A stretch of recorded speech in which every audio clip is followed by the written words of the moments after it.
Top 10 gemstones that will never regain their value. They were sold as rare. They were cut, set, appraised. Some had certificates, some had history, but all of them, every stone in this list, lost their place in the market. Not because of a scandal, not because of a sudden crash, but because of something more challenging to reverse: the quiet shift in how buyers assign value. Some were lab-grown, some were treated, some were never fully understood to begin with. They still sparkle, still circulate, but in auctions, in collections, in serious gemological contexts, they've stopped being counted. This is not a list of fake stones. It's a record of real ones that no longer qualify. And once you understand why, you'll never look at market value the same way again. Don't forget to press and hold that like button, leave a comment, and hit subscribe before we begin. Ranked 10th. Red Andesine, the gem without a mine, without a future. Between 2003 and 2008, a deep red gemstone began to appear in international retail. Red Andesine. It appeared on televised jewelry programs in the US, Europe, and Japan. Major retailers began listing it alongside ruby, garnet, and high-end spinel. The name sounded exotic, the color was vibrant, and the gem was quietly marketed as rare. There were no official mine disclosures, no independent geological records, but early grading reports, mostly from internal or commercial labs, labeled it natural feldspar. And that was enough. Prices ranged from $150 to over $400 per carat, depending on saturation and size. The origin story changed by region. Some called it Tibetan, others said Congo. One marketing campaign linked it to sacred lands and spiritual symbolism. But none of it was backed by geological fact. In 2008, the entire market began to unravel. Analyses from GIA, SSEF, GIT, and independent labs revealed inconsistencies. Elevated levels of copper ions inside the crystal, unstable color behavior under chemical exposure, and most critically, all samples tested were initially colorless or yellow feldspar, artificially turned red through high-temperature copper diffusion, a treatment impossible in natural geological environments. This wasn't a minor enhancement. It was a chemical transformation at the atomic level. The illusion of rarity was lab-created. Investigative reporting traced the supply chain back to a cluster of gem treatment facilities in Henan Province, China. Raw material, ordinary feldspar, was treated at 900 degrees Celsius over 2 weeks. The finished stones were then routed through Nepal or India, relabeled as natural andesine, and sold worldwide.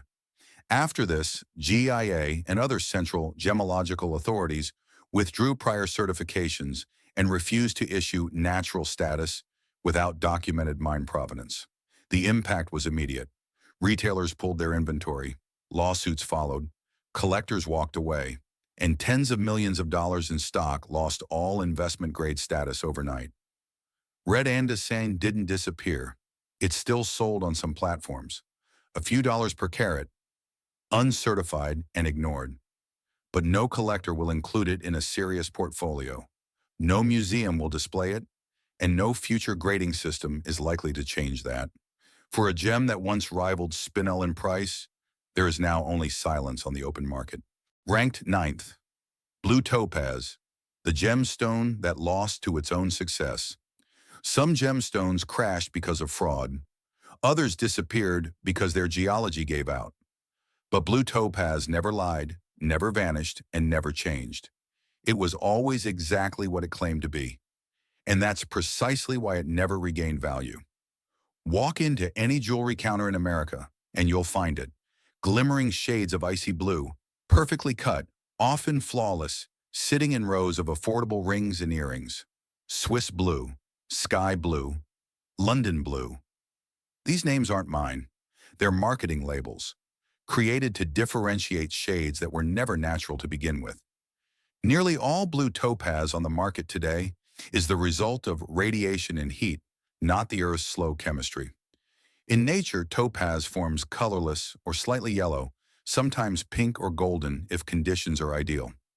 Genuine natural blue topaz is geologically rare, but its rarity didn't matter once the labs took over.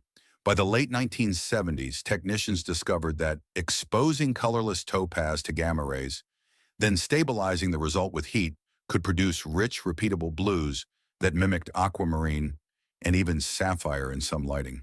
The cost of the rough was low, the results were photogenic, and the jewelry industry had no reason to resist. By the 1980s, production scaled globally, with Brazil and Sri Lanka exporting topaz in industrial quantities to irradiation facilities in the US, Europe, and Thailand. The treated stones flooded the commercial market. No one lied, but no one warned what would happen next either. Topaz became the most visible colored gemstone in the mass-market jewelry sector. It was used for every holiday, every birthstone display, every silver ring under $100. It sold in bulk. It looked expensive. It wasn't. And eventually that reality caught up. Blue topaz never earned collector credibility. No famous historical artifact used it. No royal family prized it. No ancient temple enshrined it. It wasn't tied to mythology, empire, or elite heritage. Its value from day one was aesthetic and scalable. But what is scalable in gemology is rarely scarce, and what isn't scarce never invites speculation. Investors had no reason to enter. Collectors had no reason to hold. Auction houses never listed it. Grading labs did not assign a premium classification.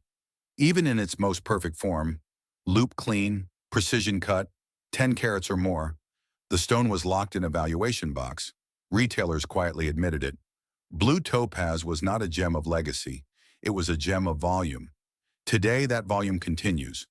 Wholesale parcels of irradiated topaz, often over 1,000 carats at a time, move for under $4 per carat. Finished jewelry with center stones over 8 carats frequently retails under $150, even in gold settings. There is no shortage. There is no shift in taste. There is no crisis. That's precisely why the price won't rise. Unlike rubies, sapphires, or even spinel, which fluctuate based on mine access, market manipulation, or cultural rediscovery, blue topaz is immune to all three. It was never lost, so it can't be found. It was never rare, so it can't become valuable. And it was never misunderstood, so there's no new narrative to build. Natural topaz still holds a place in geology and gemology. Imperial varieties, bicolor crystals, and untreated golden tones are studied and appreciated. But the blue varieties that line thousands of storefronts, rings, and gift boxes, those are finished. Their market role is defined, their price range fixed, and their future already written. Blue topaz will continue to sell, but not to investors. It will continue to sparkle, but not to collectors. It will exist abundantly, beautifully, without appreciation and regret. Ranked 8th, dyed agate, the stone that taught buyers to ask more questions. You've seen it before in gift shops, online marketplaces, wellness studios, home decor aisles. Slices of glowing stone dyed in shocking shades of neon pink, ocean blue, or ultraviolet purple. The patterns are mesmerizing. Curved bands, deep layers, crystalline edges. It looks rare. It feels spiritual. And for years it was sold that way. But this is dyed agate, one of the most visually deceptive and commercially overproduced stones in the world, and its days of perceived value are over. Geologically, agate is typical. It forms inside volcanic cavities, where mineral-rich fluids deposit microcrystalline quartz in layered bands. These bands naturally appear in muted tones, browns, grays, whites, sometimes soft reds or greens. But the bright blues, hot pinks, and saturated purples that dominate the global market, those colors don't come from nature. They come from chemical dyeing, a centuries-old process perfected in 16th century Germany, revived in modern factories from India to Brazil to China. The process is simple. Soak porous agate in a solution of metallic salts, sometimes under pressure or with heat, then treat it with acids or stabilizers. The result, colors that penetrate deep into the stone and resist fading. For decades, these treated stones were sold with loose labeling, sometimes as enhanced, often as natural agate, rarely with full disclosure. And that lack of clarity allowed dyed agate to flood spiritual markets under the banner of authenticity. chakra sets, energy pendulums, meditation tools, all built on the assumption that this stone was of the earth. But as more consumers learned the truth, that these brilliant colors were chemically imposed, that the stone was neither rare nor energetically distinct, the trust collapsed. No major lab certifies dyed agate as a gemstone of value. It doesn't appear at auction. It holds no collector interest. Its price has plateaued for over 15 years and continues to trend downward. Today, dyed agate is sold by weight, not by carat. It's used in home goods, mass jewelry, and resin casting molds. And while it still circulates, it no longer carries the illusion of rarity. That illusion was its only asset, and once it broke, so did the market. No amount of color will bring it back. Rank 7th, green amethyst. The name that sold and killed its own gemstone. It sounded elegant. Green amethyst. A phrase that implied rarity, contradiction, and high-end appeal. A gem known for being purple, somehow reborn in green. For years, that name was printed on product tags, spoken in jewelry showrooms, and sold to customers who believed they were buying something new, unusual, or premium. But geologically, green amethyst is a contradiction. Amethyst is defined as purple quartz. There is no such thing, technically, as a green version of it. What retailers were selling, and still do, is prasiolite, a pale green quartz produced almost entirely through artificial means. Most of it begins as ordinary amethyst from Brazil. It's then exposed to controlled heat or irradiation, which alters the internal structure and shifts the color spectrum from violet to green. The process is industrial, the outcome is predictable, and the name used to market it, green amethyst, was misleading enough that the American Gem Trade Association banned its use outright. Still, the name stuck. It was easier to sell than prasiolite, a term few consumers could pronounce or recognize. And for a time, the marketing worked. Prasiolite jewelry appeared in gift catalogs, QVC segments, mall kiosks, and Etsy storefronts. Its color, soft, almost pastel, was positioned as subtle luxury. But over time, clarity faded. Consumers began asking questions. Why did this amethyst cost less than a purple amethyst? Why did no central gemological lab certify it as rare? Why did auction houses ignore it altogether? The answers were consistent. Prasiolite wasn't rare. Its color wasn't natural. Its name wasn't accurate. And its presence in the gem world had nothing to do with geology, only with branding. It never appeared in royal jewelry. It wasn't tied to spiritual or cultural traditions. It wasn't discovered in historical tombs or traded along ancient routes. It was a 20th century product, created by manipulating color and language simultaneously. And once the language collapsed, the price did too. Today, prasiolite is priced well below $5 per carat in most formats, even in well-cut, high-clarity pieces. It's used in costume jewelry, tourist-grade trinkets, and semi-precious bead sets. It is not collectible. It is not ascending. And its association with mislabeling has locked it out of any serious investment conversation. The irony is that prasiolite, in its rare natural form, is genuinely unusual. But that version is rarely seen. The one the market knows, the one labeled and sold as green amethyst, will never regain value. Its name gave it life. But that same name also ensured it would never be taken seriously again. Ranked 6th, CITRINE from amethyst, the gemstone that became too easy to make. There was a time when citrine was sold as a gemstone of optimism. Warm, golden, and often associated with success, it was promoted as the birthstone of November, the stone of sunlight, and a symbol of clarity in both mind and business. But for all its marketed meaning, one fact remained. Almost none of it was real. Over 95% of the citrine sold globally is not natural citrine at all. It's amethyst. Specifically, amethyst that has been heat-treated to simulate citrine's yellow to orange hues. The process is simple. Expose purple quartz to temperatures between 400 and 500 degrees Celsius. The iron atoms in the crystal reconfigure, shifting the color from violet to gold. In some cases, the result is a pale yellow. In others, an orange so deep it borders on brown. Either way, the transformation is permanent and undetectable without lab verification. That means virtually every citrine ring, pendant, or bead you see on the mass market today came from a furnace, not a mine. This alone wouldn't be fatal to its value. After all, many gemstones are treated, but citrine's downfall came not from treatment alone, but from volume. Amethyst is one of the most abundant minerals on Earth. It exists in metric tons across Brazil, Uruguay, Zambia, and Russia. When industrial heat treatment made it possible to convert that abundance into a new gemstone, citrine flooded the market. There was no pricing floor, no rarity, no historical benchmark. Citrine was never used in crown jewels. It didn't appear in religious artifacts or archaeological records.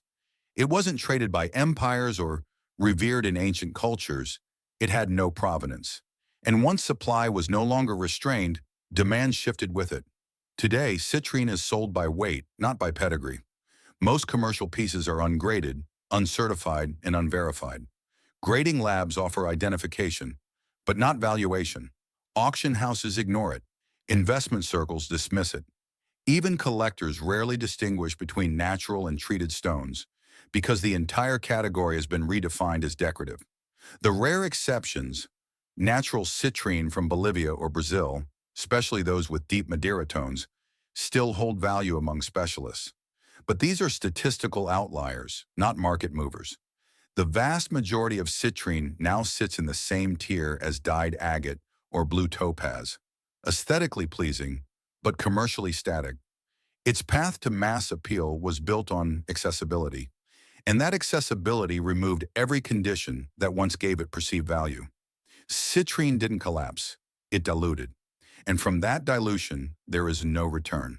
Ranked fifth, cubic zirconia, the substitute that was never invited back. For a time, cubic zirconia was the global default for simulated luxury. It sparkled like a diamond, cut cleanly, reflected light with near-equal brilliance, and sold for a fraction of the cost. It appeared in engagement rings, fashion earrings, tennis bracelets, and anniversary bands. To the casual buyer, it looked like success, but the industry never accepted it. Cubic zirconia, or CZ, is not a natural gemstone. It is a lab-created crystalline form of zirconium dioxide, chemically engineered in the 1970s using skull-melting techniques and rare earth stabilizers. Though it mimicked the visual characteristics of a diamond, it lacked the physical resilience. With a Mohs hardness of 8.5, it scratched easily. Its luster dulled over time. Its thermal conductivity was wrong. And under magnification, its fire, that rainbow-like dispersion, appeared exaggerated, even glassy. Jewelers could spot it instantly. Grading labs didn't certify it, and serious buyers never considered it collectible. Still, cubic zirconia dominated the simulated gem market for over 2 decades. Its affordability made it ubiquitous. Retailers called it man-made diamond or diamond alternative. But as gemological literacy improved, buyers began to ask more challenging questions. Why did this diamond feel lighter? Why did it lose its shine after a year? Why did no auction house list it?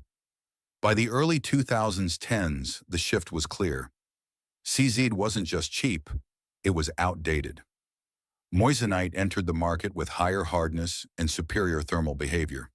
Then came lab-grown diamonds, chemically identical to mined stones, but available at a fraction of the cost. Compared to those, cubic zirconia looked like costume jewelry. The brands knew it, the consumers knew it, and the value collapsed. Today, CZ is no longer discussed in terms of gemstones at all. It's a component, a part used in decorative jewelry, bridal placeholders, or children's accessories. It holds no investment interest, no historical relevance, and no geological uniqueness. It is neither rare nor respected. It is not included in gemological courses as a material of consequence. Its price is stagnant, its perception is fixed, and there is no viable path back into the hierarchy of gravestones. Cubic zirconia served a purpose. It gave consumers the appearance of brilliance when genuine rocks were out of reach. But the market moved on, and Czechoslovakia was never invited back. Ranked fourth, synthetic emerald. The gem that had everything, except acceptance. It had the color, it had the chemistry, it had the crystal structure, the refractive index, and even the same inclusions. At least one's designed to look like the real thing. Synthetic emerald was never an imitation. It was a real emerald, grown in a lab. Not cubic zirconia, not glass, not lookalikes. The molecular formula was identical to that of the finest natural emeralds mined in Colombia, Zambia, or Brazil. And yet, for all its precision, it never achieved market respect. First grown in the 1930s by Carol Chatham, synthetic emerald quickly moved from experiment to enterprise. Flux-grown emeralds emerged from Germany. Hydrothermal variants appeared in Russia and Thailand. Companies like Gilson, Lechleitner, Biron, and Tyrus spent decades perfecting growth chambers, refining crystal conditions, and mimicking natural inclusions to avoid instant detection. By the 1980s, synthetic emerald could be cut, set, and sold at 1/10 the price of natural emerald, but with none of its unpredictability. And still, buyers hesitated, because what synthetic emerald delivered in structure, it lacked in story. There was no mine, no discovery, no region, no chance that it had survived volcanic trauma, tectonic pressure, or ancient trade. It had no antique value, no royal lineage, no historical context, and for investors, that meant no future value. While synthetic sapphires and diamonds were welcomed, often celebrated, as lab achievements with clean ethics and affordability, synthetic emeralds lived in a limbo, too expensive to be disposable, too artificial to be heirloom. Jewelers rarely promoted it, labs identified it, auction houses ignored it, and consumers who could afford genuine emeralds didn't want them. Those who couldn't bought other stones. Over time, the market repositioned. Moissanite rose. Lab-grown diamonds dominated. Even spinel, long mistaken for ruby, found new respect. But synthetic emerald remained a technical triumph without a cultural home. It exists in catalogs, in niche collectors' trays, and academic discussions. But it does not circulate in serious portfolios. It does not appreciate. And it does not enter the legacy space. It is everything a gemstone should be, except recognized. And that absence of recognition has locked its value in place, permanently. Ranked third, Mogok Spinel, a flame-tinted gem smothered by conflict. In a valley long celebrated as the cradle of Asia's finest gemstones, one of its brightest treasures now moves in silence, without ceremony, without name. Among the marble ridges of the Mogok Valley in Upper Myanmar, a gemstone once mistaken for ruby built its reputation through quiet resilience. Spinel, naturally formed magnesium aluminium oxide, emerges here with an optical precision unmatched by almost any other source on Earth. While different regions offer spinel in lavender, orange, or brown tones, Mogok stones, especially in pigeon's blood red, were so pure, so vivid, that for centuries they were sold as rubies, even to royalty. The famous Black Prince's ruby in the British crown? Spinel. For much of history, no one questioned its identity, only its beauty. The geology behind it is unique. Mogok's spinels crystallize in calcite marbles through high-grade metamorphism, yielding transparent octahedrons, often inclusion-free, and displaying a spectral dispersion rivaling that of sapphire. For gem cutters, it was one of the few red stones that could be faceted without treatment. For jewelers, it was a reliable substitute when rubies became unaffordable. For traders, it was a gem that traveled the world without explanation until that world changed. Since the 2021 military coup, Myanmar's gemstone trade has undergone a fragmentation more severe than any market correction. Western sanctions, especially from the US and UK, targeted the state-owned Myanmar Gems Enterprise, MGE, which officially oversees all legal mining and licensing activity. As a result, formal trade in Mogok Spinel collapsed. Major auctions were canceled. Export channels froze.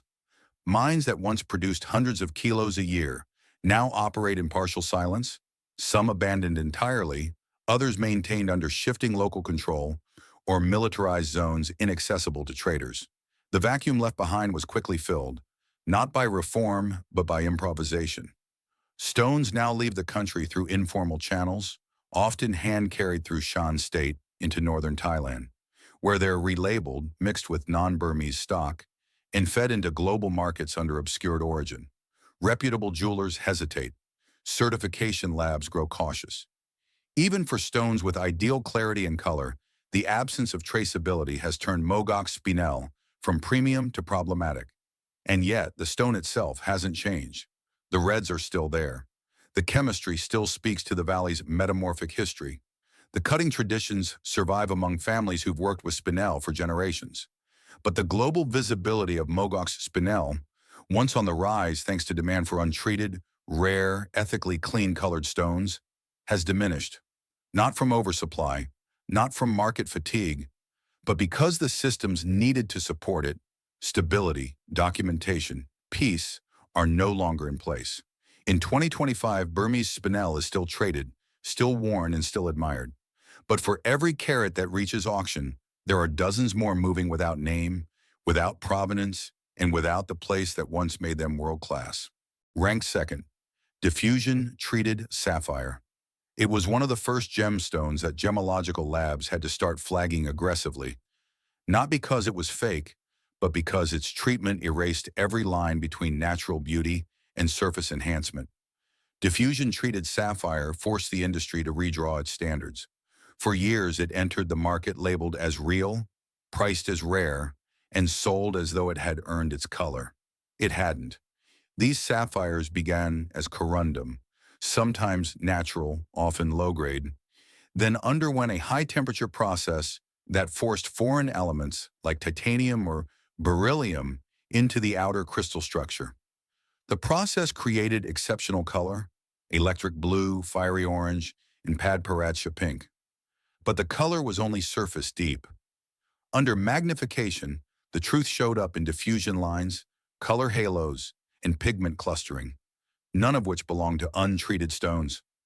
Buyers didn't know. Many sellers didn't either.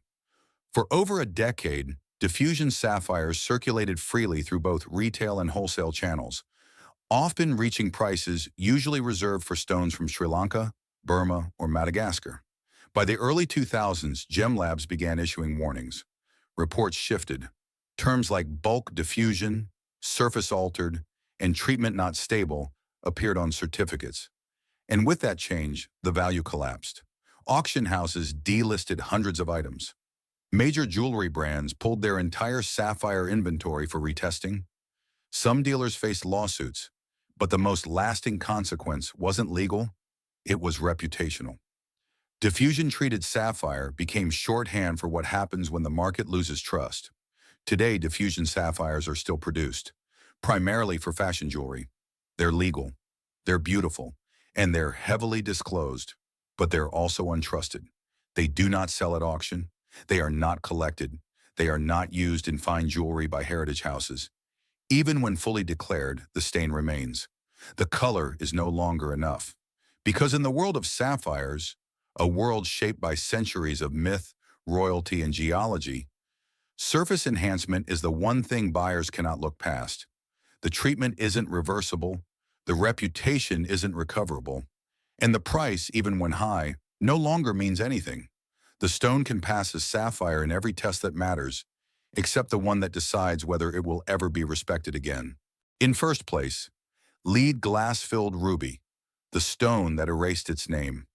By the mid-2000s, a new type of ruby began appearing in jewelry displays across Asia, the Middle East, and North America. Its color was vivid, its clarity was shockingly high, and the price, compared to untreated Burmese or Mozambican rubies, was impossibly low. Retailers called it enhanced ruby, some labeled it composite ruby, others said ruby, and buyers, trusting what they saw, believed they were holding a stone that had only been touched by heat, but they weren't. They were holding something far more unstable. Lead glass-filled ruby is not a natural gemstone in the traditional sense. It begins with low-grade corundum, fractured, porous, nearly opaque. In its untreated form, this material has no market value. But when that corundum is saturated with molten lead-based glass, its fractures are sealed, its surface takes a polish, and light is allowed to pass through in a way that mimics transparency. The result is not an optical illusion, it is a structural hybrid. Ruby by classification, glass by function. The process is simple. The consequences were not. In the first few years of its introduction, glass-filled ruby flooded the global gem trade, often without disclosure. Many dealers didn't know the difference. Others didn't ask. And some, in markets where price dictated truth, actively avoided the conversation. Stones that should have been worth $10 per carat were sold for $200. Pieces that couldn't survive a steam cleaner were set into high-heat jewelry mounts.